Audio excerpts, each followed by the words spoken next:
Welcome all. I'm very happy to see you all here. My name is Haaslahti. I work in Operaatio Arktis as the project coordinator. And Operaatio Arktis is this youth-led science communication project from Finland. And we are trying to bring together youth climate action and climate science on climate interventions and risks regarding our future. And we are very honored and happy today to be a part of this event that we have organized with the Sámi Parliment of Finland and SilverLining and Green African Youth Organization. We hope to create together a safer space so that everyone can share any thoughts and perspectives and ideas as we delve into this topic of today. So, Indigenous voices on climate intervention research. And this means we should treat each other with respect and openness. And also I encourage everyone to be very active listeners and use understandable language so everyone can follow up. And let's also be mindful of the time we use for speaking so that everyone has an equal opportunity to share thoughts. Without further ado, I would like to have my dear colleague Lotta introduce yourself and have some opening remarks for us.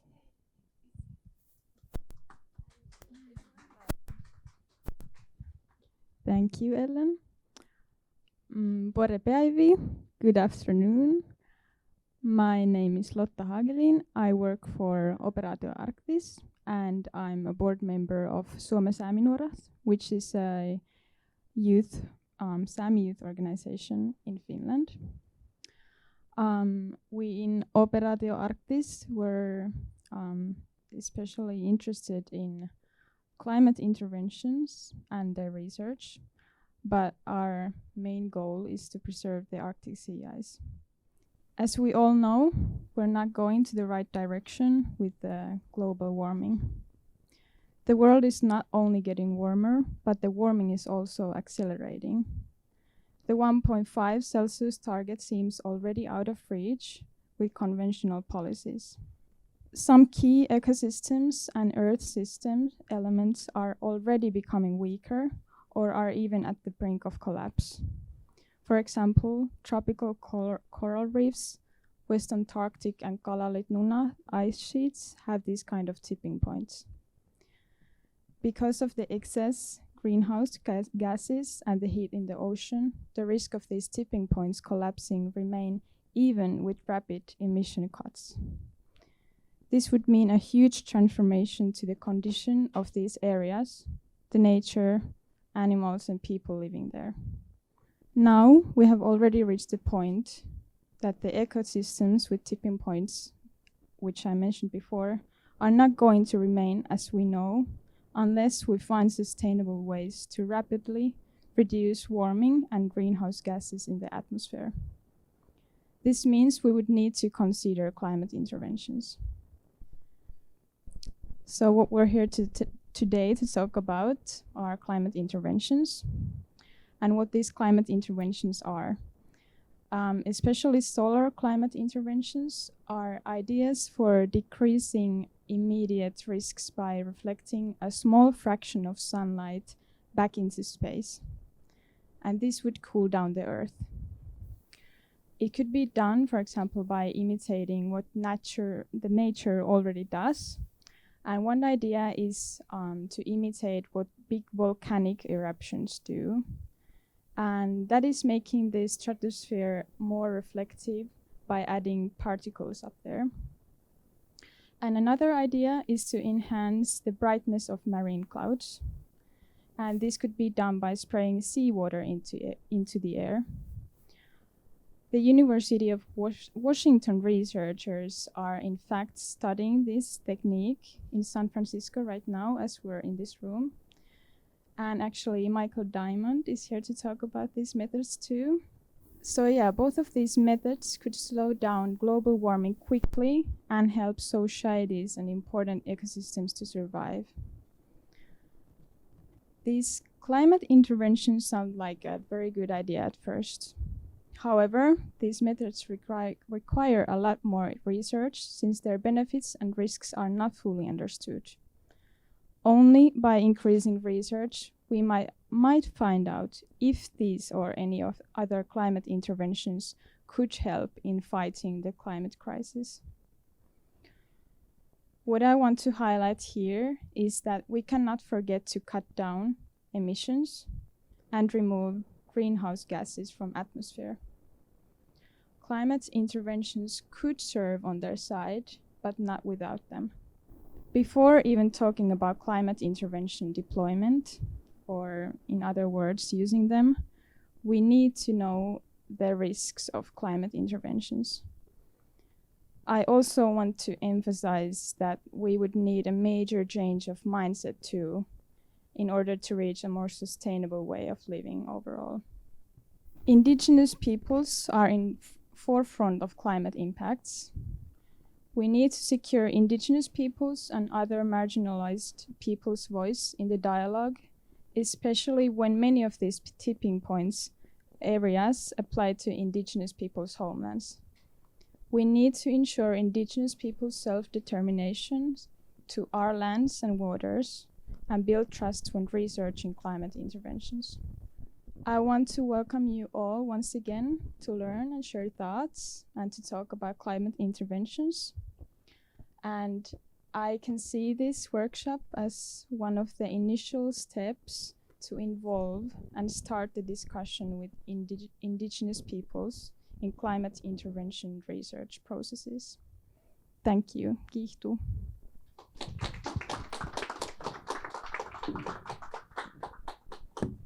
Okay, we have already 9 people. The QR code will be there for the whole. There are a couple of slides, so you can also come in later. So the first question, you can send in 1 word describing how you're feeling at the moment or about this discussion.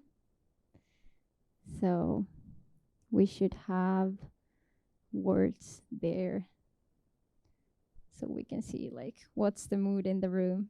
A bit tired for sure, because many of you have a long week behind you. Great. Empowering, curious, tired.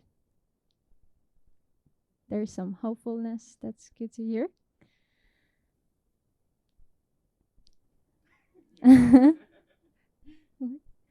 Okay, and then we have some options here. You can choose the one which is closest with what you are working on currently, like describes maybe best what you're focusing at, or for example, for this discussion, what is like the key thing for you?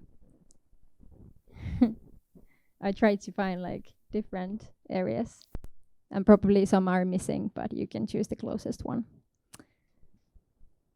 Nice, we have some different perspectives here. Cool. And the third one, how familiar are you with today's topic? So climate interventions or solar radiation modification, SRM. Have you heard of them before? Some people working with this. Yeah, so we have all levels of knowledge here. It's great.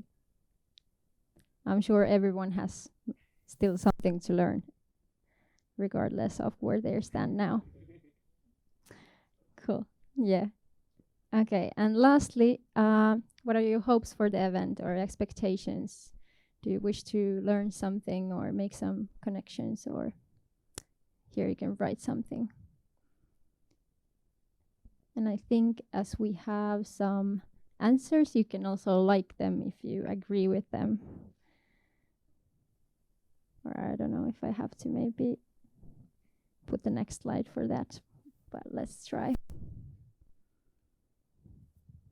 Create dialogue and connections, networking, yes, that's the best thing. Understand a new perspective, Indigenous voices on these topics to be heard. Oh, the QR code is blocking one, but I'm sorry. Learn about the tech, but also hear how the social and environmental impacts have been taken into account. Build bridges between academia and Indigenous peoples. Got no expectation right now. Okay, so we have a bit of everything. That's great. Great to hear. Actually, I can bit really, yeah. And I don't know, this is maybe for you to like these different options that you just put in, but I think we're good with the overview. Food, it was good. Learning more, yes. Okay, great. Thanks everyone for your input. It's great to know a little bit more before we go ahead. But now we could do that. So I would like to welcome Michael Diamond next to introduce yourself and your work a little bit more so we know more. Oh, awesome. Hi, my name is Michael Diamond. I'll be talking to y'all about some of the science briefing for these solar radiation modification techniques, technologies, really getting at the very basics. I could talk about this all day, but you don't want to hear that, or maybe you do, but come find me after if you do. Very basics of what are we here talking about. Awesome, and it all works. Okay, so, and first of all, thank you so much to the Sámi Parliment of Finland, and also the event co-organizer, SilverLining, Operaatio, Arktis, and Green Africa Youth Organization. So what are we talking about today? So why explore research into climate interventions? What would they even look like? How would they work? And what do we already know about them? And what do we need to learn? And then the panel is going to get more at that last question of how should we go about learning it? So first of all, what are we talking about? Why are we even considering these kinds of interventions? And this is my good news, bad news slide. So we're going to go kind of back and forth between things. The good news is that we are not currently on track for something like 4 or 5 degrees Celsius of warming, which is what we thought we might be experiencing earlier, like 10 years ago. That's kind of where I thought we were heading. Right now, if you look at what governments have already done, we're more on track for 2.5, 3 degrees Celsius of warming. So that's the good news. The bad news is that we are on track for 2.5 to 3 degrees Celsius of warming, and that is really bad. It is not apocalyptic, but that is not the bar. We want the bar to be a much safer climate for all of us. So back to the good news is we know how to get there, or we know how to get part of the way there if governments actually do what they have pledged to do, and we get even to these more optimistic targets. The 2 degrees Celsius Paris climate goal is in reach. 1.5 degrees is at the very far end of the reach if we're really optimistic about what we're going to do. Back to the worst news, though, these are the Paris Agreement goals, but are those goals even good enough to avoid a lot of climate damages? Because we see we're at 1.3 degrees Celsius right now. We've already been experiencing effects from climate change. And when we think about that, we can think about climate impacts that just scale with temperature, and also some, as Lotta mentioned really nicely before, that have tipping elements to them. So these things that once they break, you can't put the pieces back together by cutting emissions later or cooling it down later. And we call these tipping points. So this map here is from a recent review, scientific review of where these tipping points might exist. And what I really want to draw your attention to here in this room is those little peach dots. Those are where these tipping points might exist below the Paris Agreement thresholds. So where we're anticipating going in the next few decades based on our current trajectory. And a lot of those are in the Arctic. And one particular regional tipping point that would concern many of us here in this room is the Barents Sea sea ice. Barents Sea, obviously the northern border of Sámi. So it's possible at as low as 1.6 degrees Celsius of warming, the sea ice winter sea ice might disappear, and it wouldn't come back even if we later have cooling or reduce our emissions, because the ocean state will change. And this could have big regional implications. Some we might expect, like extra regional warming there, but some that might be a little bit surprising, like maybe even more winter snowfall, even though it's warmer, because you now have a lot more moisture coming, so more extreme weather. So this is obviously very concerning. So how would a climate intervention work? What are we talking about here about a way to potentially forestall some of these impacts? So this is an example of what a relatively well-governed world with solar radiation modification might look like.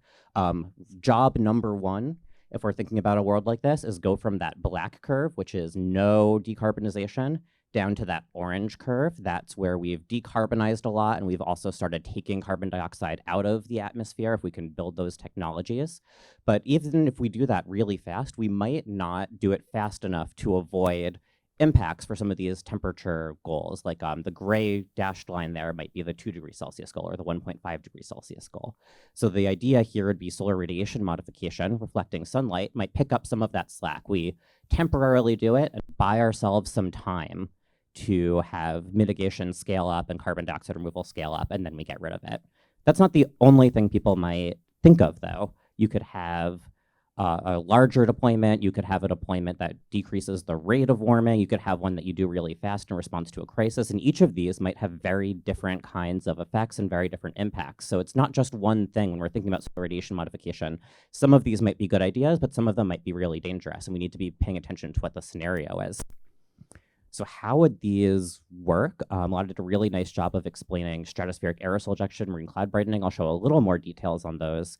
I don't have time to talk about it, but something folks in this room might want to be aware of are also these ideas to thin ice clouds. It works a little differently. Instead of reflecting sunlight, this lets heat escape the Earth. And that could be effective in Arctic winter when we don't have sunlight to reflect. So something to keep in mind. Come talk to me after if you're interested in that type of stuff. And as we mentioned before, volcanoes is really the big natural analog for stratospheric aerosol injection. So putting these little particles, little mirror particles in the upper atmosphere reflect sunlight. We saw this with Mount Pinatubo in the early 90s. We got a 0.5 degree Celsius of cooling out of that. For marine cloud brightening, we also see an example of this in the present day through these things called ship tracks. So this here is actually a digital photograph taken from an astronaut on the International Space Station. This is looking out over Alaska. And those bright lines you can see in the clouds, those are caused by the pollution from individual ships. So we have this kind of experiment now doing this with this really nasty pollution. So the idea is, can we do it with natural sea salt in a safer way? And we have an unintentional experiment in this. We recently put in place regulations to clean the air to make these ships burn cleaner, but we can already see a decrease in the amount of cloud brightening that's going on because of that. And that warming might have even contributed to some of the really big marine heat waves we saw last year in the North Atlantic and North Pacific. So what do we know about SRM? And as I just showed, we have some idea from these natural analogs that we can get this cooling effect, or in the unanticipated side, the warming effect. But that's not the only thing we care about in terms of these environmental variables. And we know that even if we get this cooling, other things in the environment we might care about might not be put back in exactly the same way. So this is just one example using one climate model, but pretty much any scenario would be similar if we're talking about sunlight reflection methods. The red line here is a world in which we have really high greenhouse gases, probably unrealistically high at this point. The blue line is the climate model in a world that's similar more to our business as usual case with our current policies, so lower greenhouse gas emissions. And that yellow curve is, let's take this climate model and go from that red world with the really high greenhouse gas emissions and use those aerosols in the stratosphere to cool it down so that it looks more like the blue world. And you can see here, at least in climate model land, this works. We can get the surface temperatures back to where they would have been in a lower greenhouse gas world. But even though we're putting temperature back the same way it was before, we're not getting precipitation exactly back. We actually overcool on precipitation, and there's fundamental physics behind that.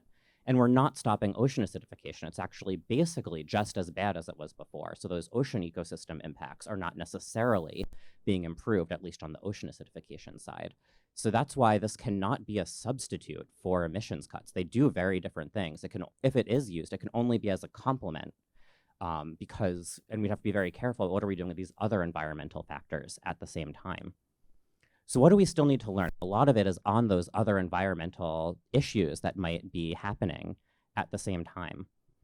So this is just one example from a recent roadmap we made for marine cloud brightening research, where we were trying to look at what are different scientific topics that have open questions, and what could we find in each of those topics that would make us say, okay, this wouldn't work on the technical side, or this would be too dangerous to pursue. So how do we build a research plan that with those exit ramps in mind? And when we're assessing those exit ramps, some of them are purely technical, like can we spray salt with a generator, what the UW folks are doing out now in San Francisco.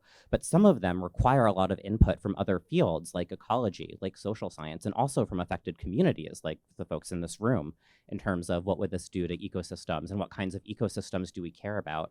And yes, we get the global average temperature from a climate model, but no one lives in the global average temperature. What are community relevant factors that we can be thinking about here?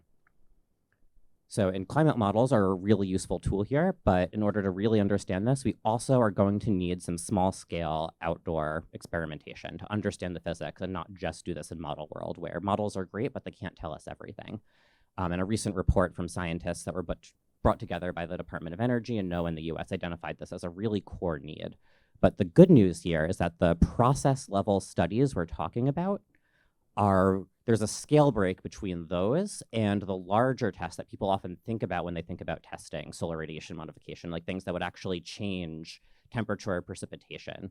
The tests that we would need right now are a totally different scale, more very small scale spatially and only for days or weeks. So that's really what we're talking about when we're talking about small scale outdoor experimentation now. And just I wanna leave with one example of that, this really nice quote from traditional landholder in Australia who's been part of a campaign to test shading technologies over the Great Barrier Reef, thinking about not just inclusion and not just that this is important to him because the Great Barrier Reef is really important to his traditional livelihood, but also doing it in a way that respects the reef. So I could think about that quote and think about, well, the chemicals, well, sea salt's also a chemical, but thinking about it also in the world of respect for the natural environment there. And hopefully that is a really nice lead in to our panel.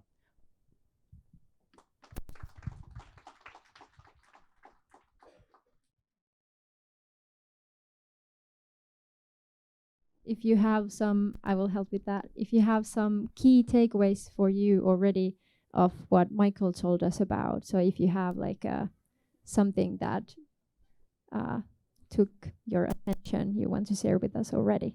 Please. Can I start? Please go ahead. I want to thank you, Michael, for the presentation. And what I realized, I don't think you mentioned indigenous peoples. You said the people in the room, and that's maybe a slip or something, but it made me realize this is how it always goes. We are not included. Our knowledge is not included. We are referred to as the people in the room or they over there. So that's a problem. I'm not blaming you at all. Don't take it personally. It was a reflection I made when sitting here listening to you. And yeah, I hope I was not rude, so I can stop now before I become rude. So maybe some other takes. Hi everybody, I am Kwesi, and I am working on modeling these solar climate interventions together with Michael as well. And I think that I get what, sorry? Please keep the mic in front of so okay. everyone can hear. Everyone can hear me, yeah. Carefully. Okay, thanks for that. So I think it's, as climate scientists, we often tend to run our models, do the research, back it with theories, and then come out with our presentations. So now we are rethinking these things, where we are doing a lot of co-production of the scientific knowledge, and I think that is where our indigenous communities can have a fantastic role to play in it, because I was saying earlier that if we want a holistic approach to these solar climate interventions, then our indigenous communities have an essential role to play, because they have years of knowledge, untapped knowledge, that we scientists have to engage them. And I think that is what is going to help shape how we adapt to these in the future if we have to make a decision to apply what myself and Michael are doing. So I think it's a step, it's the first step. There are other steps that we have to take, so we'll take your advice on board. Yeah.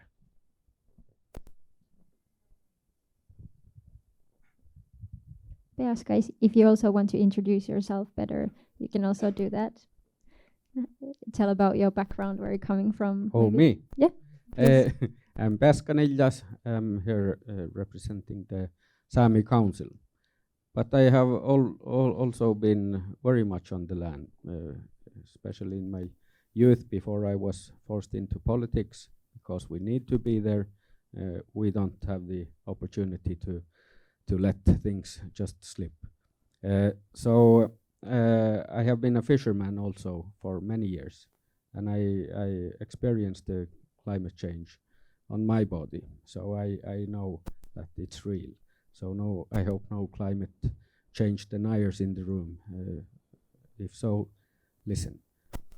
Yeah, and I'm here for the Sámi Council, and the Sámi Council has intervened in a project in Sápmi, in Giron, where Harvard University was stopped in this solar. What is it called? Solar radiation. SRM. SRM. Yeah. But out of that it has come the project where Sámi Council is part of, and representing the permanent participants from the Arctic Council, and holding a lead on that with the University of Arctic. And I believe that is the right approach. So my advice would also be not only to remember us, but to listen and to slow down, because pardon me for, no, I will not be, this is not rude to say, but our experience with so-called science, Western science, it is not very good. And look out the window, this is the result of Western science. And this is the reason for climate change. Humanity's hunger for and greed for more and more and more. So you have to excuse me when I'm very skeptical of solutions tampering with nature. We have to know, you have to know, and don't jeopardize things further. And that's why I believe the project in University of Arctic is so crucial. We have to be on board from day one. You can't invite us when we come knocking on your door, hey, you forgot us. You have to come to us first, and then we can take it from there. Yeah.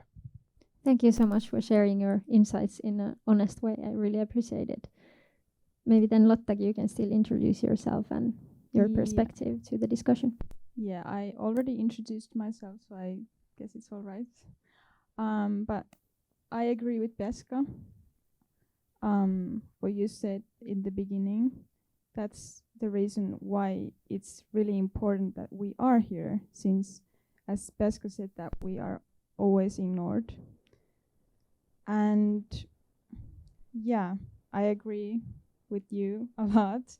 And I guess the hardest thing here is that we are not agreeing fundamentally, and there are ideological disagreements. And as Sámi people, many Sámis live with nature, in nature, and personally for me, it doesn't sound right to fight the nature and like take it over as geoengineering would be. Thanks for sharing those first notes. For the second question, you already, Beaska, told a little bit about the University of Arctic project that you're working with. Maybe do you have some other, like in general, if you think about this field of research, do you think there are ways like that to include indigenous knowledges and practices so that they can really like shape the research in an ethical and sustainable way, or other like SRM initiatives? And do you have like examples that could be applied here like that? Would you like to start, or maybe we can do the other way around, so Lotta can start now? Yeah. Well, I can start. When you asked about the examples, what kind of methods or how could the indigenous peoples could be involved in the processes? One thing that I would maybe suggest is, when these researches would be done, is that the indigenous peoples could be, for example, involved like that they evaluate the research. Indigenous people or indigenous researchers could be involved too. we have a lot of indigenous researchers who not only have the Western scientific research background and knowledge, but they also have the traditional knowledge with them.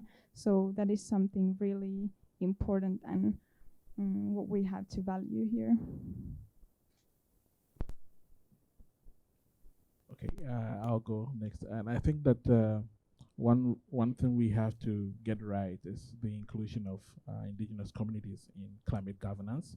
I think that is where we have the crux, because the science is being driven by these big bodies. And I think when we have indigenous representation on these big bodies, it tends to influence how that knowledge is transmitted down to the scientists and how we do our research. And again, we know that the indigenous communities are at risk of certain climate pressures or stresses, like extreme climate events. There are sea level rises, and this is affecting protected lands, traditional lands, and affecting agriculture, water quality, and all that. So we need to have that forum where, and I think this is a good start, a great start, where we can have the voices of indigenous communities heard. In as much as we would engage, I think after engaging, there should be a next step. That is what we often miss.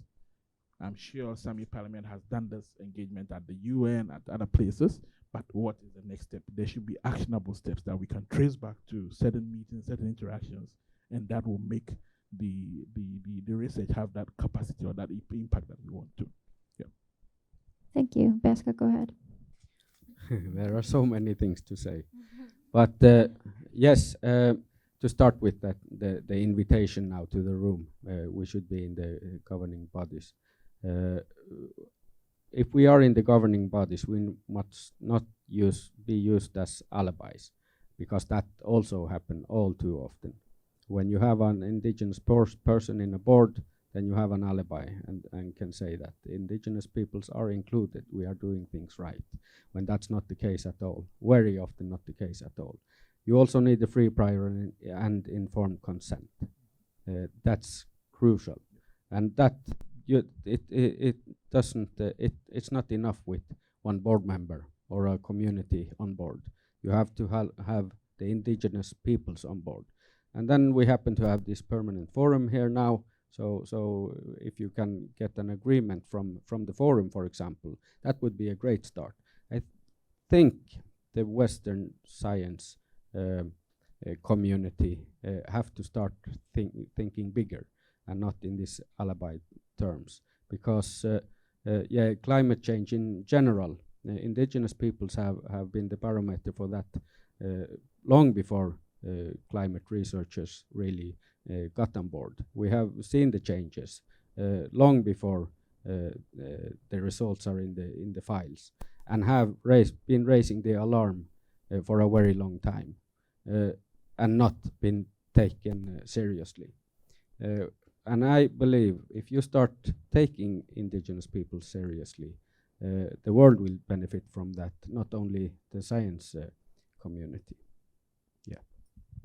Yeah, thanks so much. Do you And like to maybe- add something? Yeah, maybe I could add to the free, prior, and informed consent that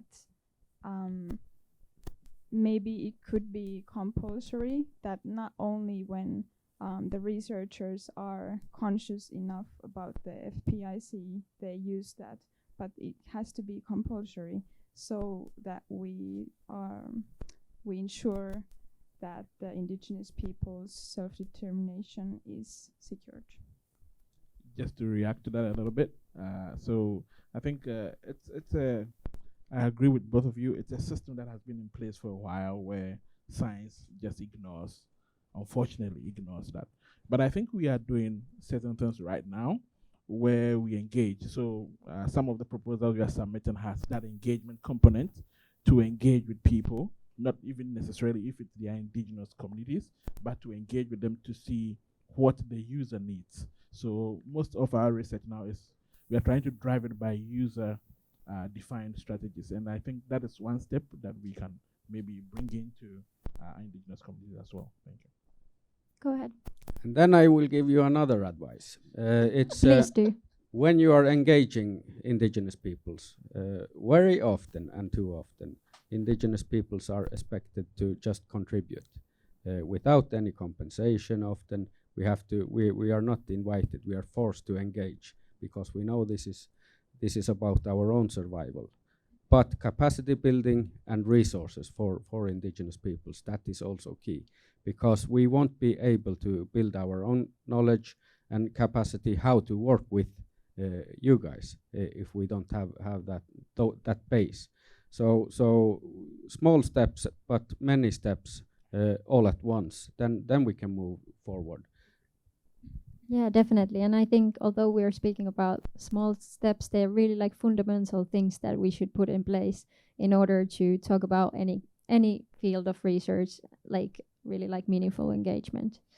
And you have already shed light on my next question, so about like the challenges and opportunities when thinking about shaping SRM initiatives by introducing indigenous perspectives and maybe some governance practices. You already brought up FPIC, but if you have something to add maybe on the, like, what are the key challenges and opportunities when you think about this discussion and this specific field of research to you? Would you like to share something still on that note? I'm not really sure how to answer, so I answer a different question. That's okay as well. That's okay as well. I had an answer for a different question, but it kind of slipped away. It has been a long week. I'm sure. Yeah. Now I remember. You very directly ask how we should engage in this very specific thing, and that is also a problem with Western science. It's the categorization and not the holistic approach. Even though climate research is very holistic, but have been too bad to include indigenous people's knowledge. So maybe another advice would be to think even more holistically than the climate research scientists do, because it's all connected. And in elaboration on that, then there are so many more urgent things to do. This is like this tiny band-aid on the real problem, and once again look outside the windows here. The real problem are the greedy, hungry people and the capitalistic system. And I think you have much more to gain by engaging indigenous peoples in ways of life, and to start to think in a more sustainable way, just in the way of life. Yeah, I think we have a lot of learning to do in that area, especially.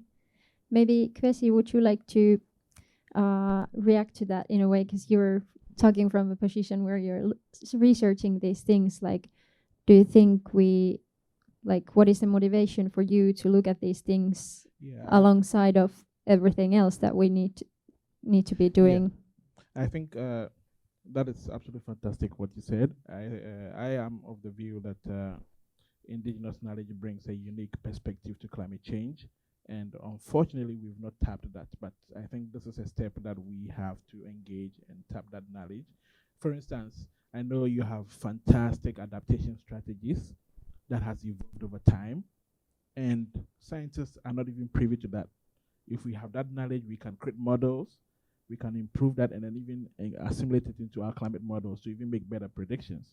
And this will only come if we engage. So I think the opportunity to engage is there now. We know that people are interested to engage. And unfortunately, yes, we've been terrible at doing that. But I think we have the opportunity to do that now. So we would continue to engage. I will ask if Lotta, you want to say something here in between? About the challenges. Yeah, maybe if you see some, reacting to these points, and maybe if you see some key challenges and opportunities, maybe from your like youth perspective as well, or whatever. Yeah, I think we have emphasized it already enough, but I still am going to say that we just have to build the trust between the researchers and to involve the indigenous peoples too. I think that's it. Yeah, thanks. Beaska, would you like to? Yeah, I just want to also tell about the Sámi Council's climate report. And if you haven't read it, please do. It's very good, and it's quite short also in the field you work in.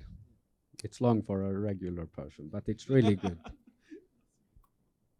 Nice. That's a good advice. And many indigenous peoples have these existing like efforts that we should really like look into while we are thinking about these questions. That's a really important point.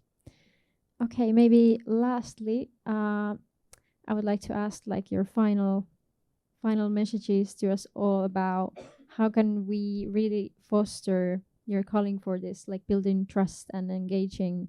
What would be the ways to do that in a meaningful way in order to have these collaborative partnerships between indigenous communities, researchers, policymakers, other stakeholders, in order that we could also maybe co-create some of these initiatives in SRM in a better way?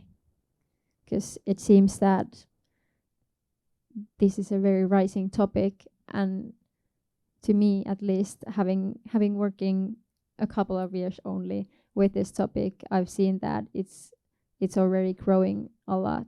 And I think that Operaatio Arktis, especially, we want to ensure that different voices are at the table. So we want to ensure that it's a better process. So what would be maybe your last messages regarding this? It's a big question. Okay, I'll go first. Yeah, I think my last thoughts on this is that we've seen the need as scientists, we've seen the need for this engagement process to take place, and then also not to take advantage of just adding numbers to it, but to really engage deeply to get the insights. And building trust comes with interaction. If you don't interact with somebody, you have no idea who the person is, you have no idea the person's experiences, and you can't relate. And that is unfortunate, but this is an opportunity. As I said, I'll reiterate that this is an opportunity for us to engage deeply on what we are both passionate about. And I think when that passion is there, when that trust is built, we have a way of moving forward some of these things to make it a reality. So that's my final thoughts.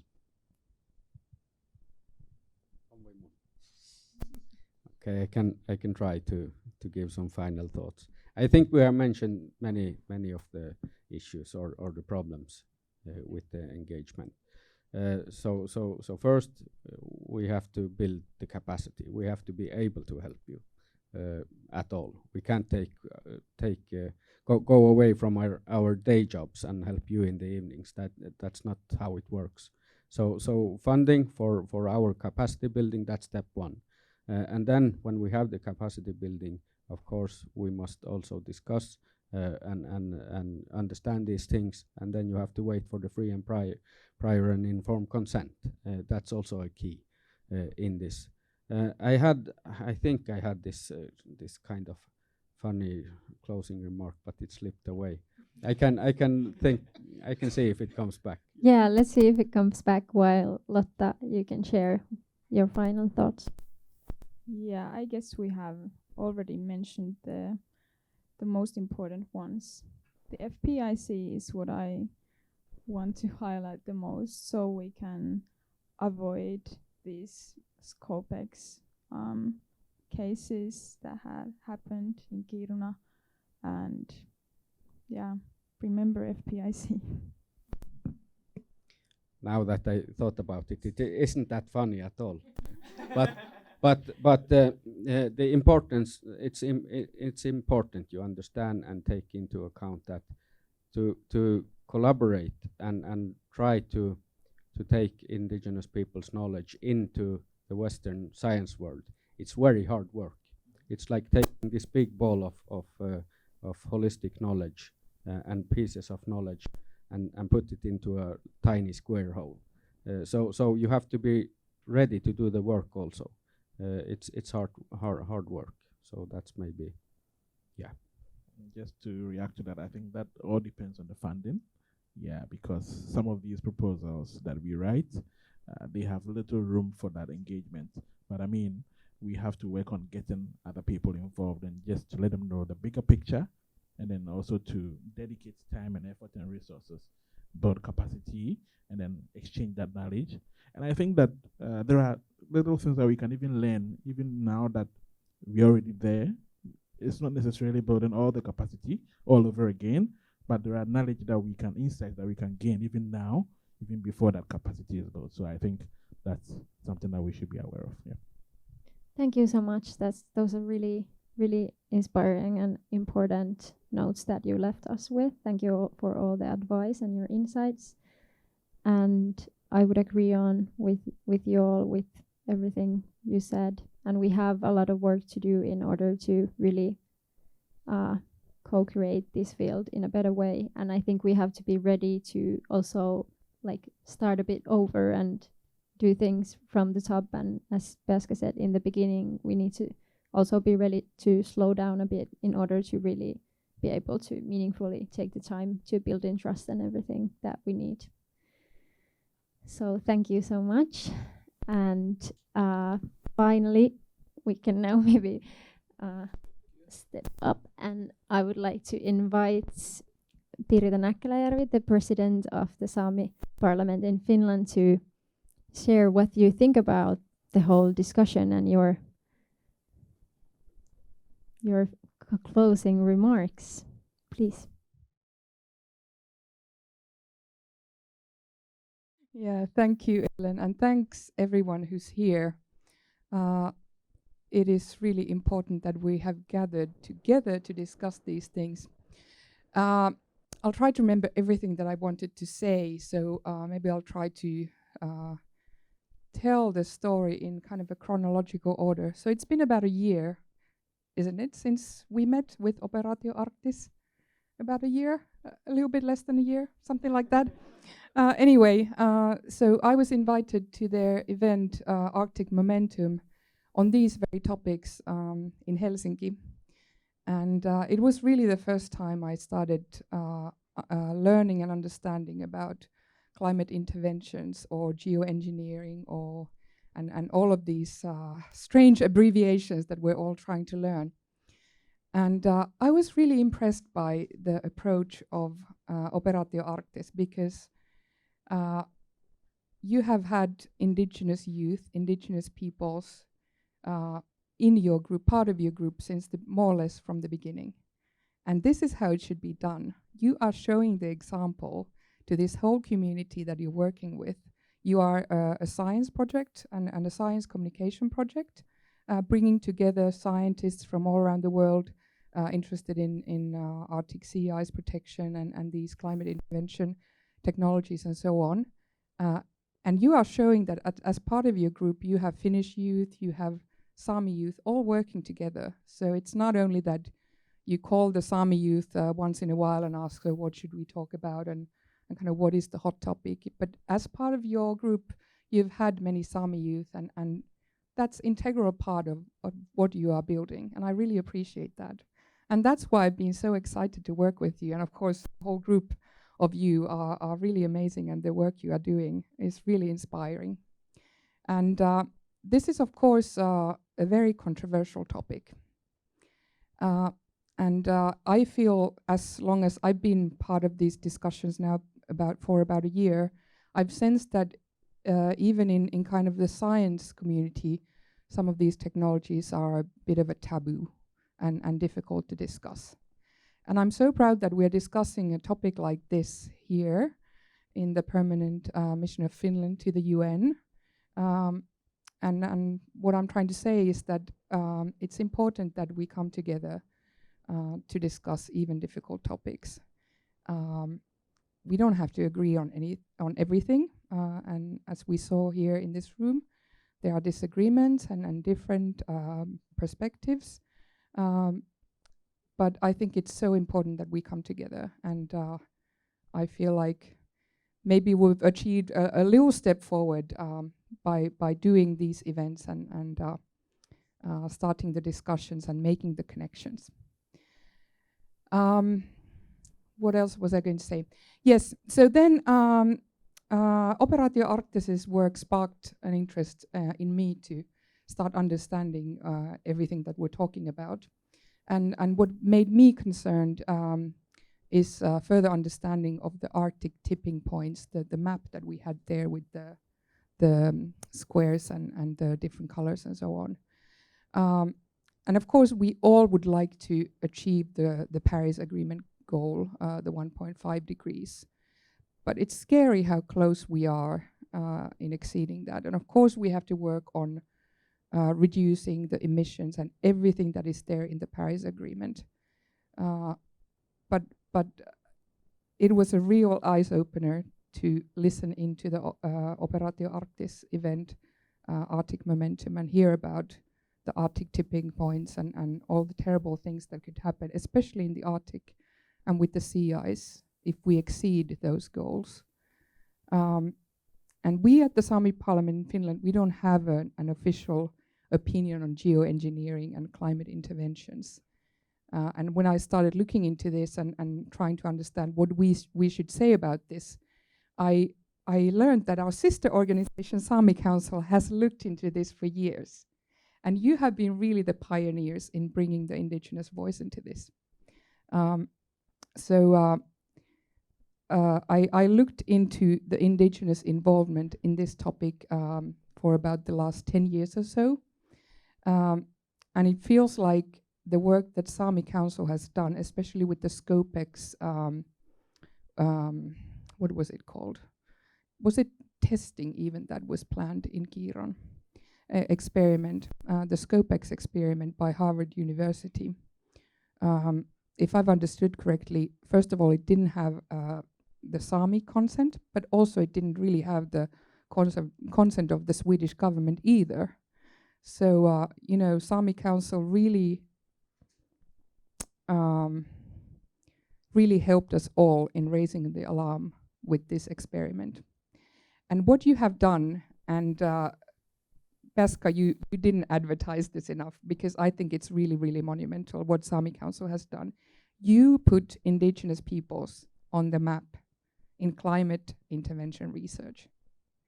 There are even reports and research papers which say that because of the involvement and the intervention by Sámi Council into the Scopex experiment, nobody, well, with the exception of a couple of cases, but it looks like most of the people working in the climate intervention research field are now paying attention to indigenous people. So nobody is doing anything in this field without the involvement of indigenous peoples, at least being aware of us.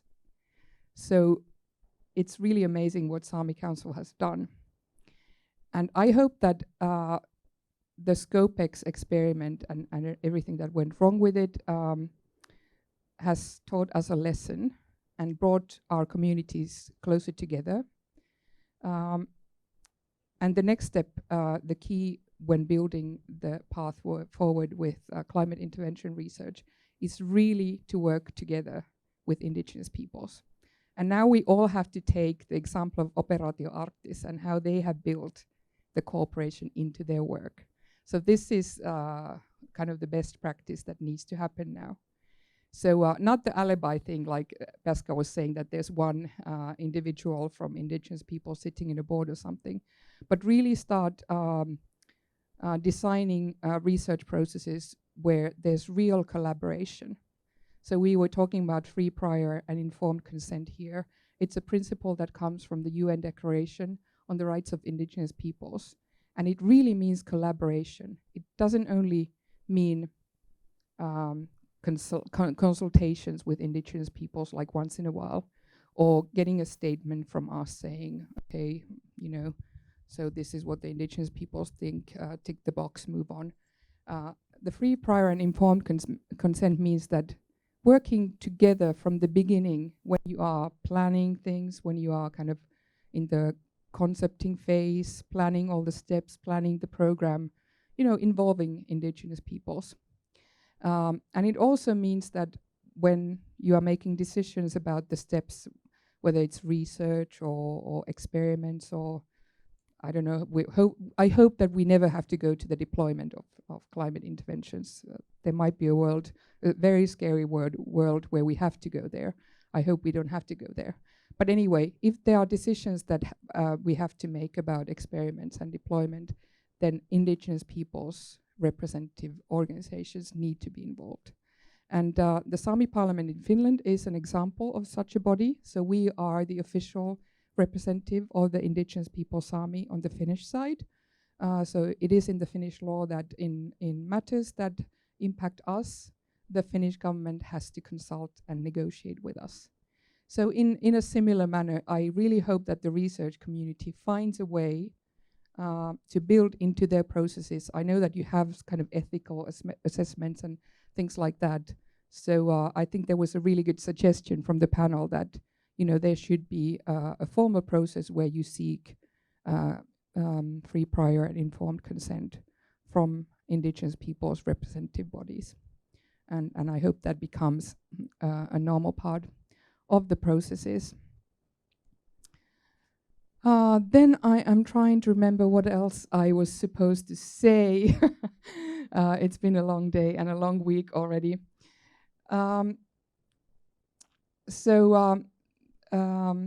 Events like these are really important, that we get to know each other.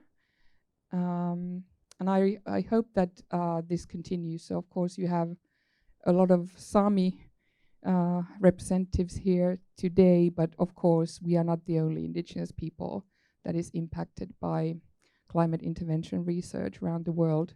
And I know there are some good examples where indigenous scientists are involved, but in the Arctic, of course, there are also other indigenous peoples like the Inuit and many indigenous peoples on the Russian side. So, any research or experiments or so on that happen need to involve all of us. And we are here to build bridges.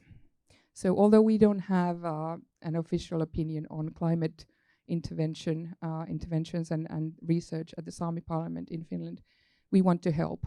So you can always contact us, and we can help to find the right people and the right organizations and making the contacts. And I think that's part of the work that we need to do in this field, because that's the only way of ensuring that the right people start connecting and talking and so on. Okay, so maybe enough from me, but thanks everyone for this event, and I'm sure that we all learned something again, and there's a lot to learn still, and Beaska Niillas wants to say something or ask something. Yeah, just very shortly, a little bit history, and thank you for the good words of the work of the Sámi Council, but a little bit history. Much of that learning has been done under the Arctic Council, which is a consensus body, and I think consensus is key here. That's free, prior, and informed consent. So look into the working groups under the Arctic Council. There has been much groundbreaking work done there, and we have learned so much from those years. Then I remember one thing that I wanted to say. So we were saying that we, on one hand, we need to slow down with these things, but on the other hand, we also need to accelerate. And I think in the field where we need to accelerate is building the connections between indigenous peoples and the academia. And doing that on multiple levels and building the awareness. And I don't know exactly how we need to do that, but we need to figure that out together. And I thank Operaatio Arktis for building these connections and connecting many of us. And I hope that work continues and also you get funding, because I know that you are seeking funding and ways to continue your work, and we all have that problem. And I also hear the same problem from the geoengineering research side, that you are struggling to find funding, although this is important work, but hope that we are able to build the indigenous element in everything that we do. And I really appreciate for all the listening and learning and talking tonight. Thank you, everyone.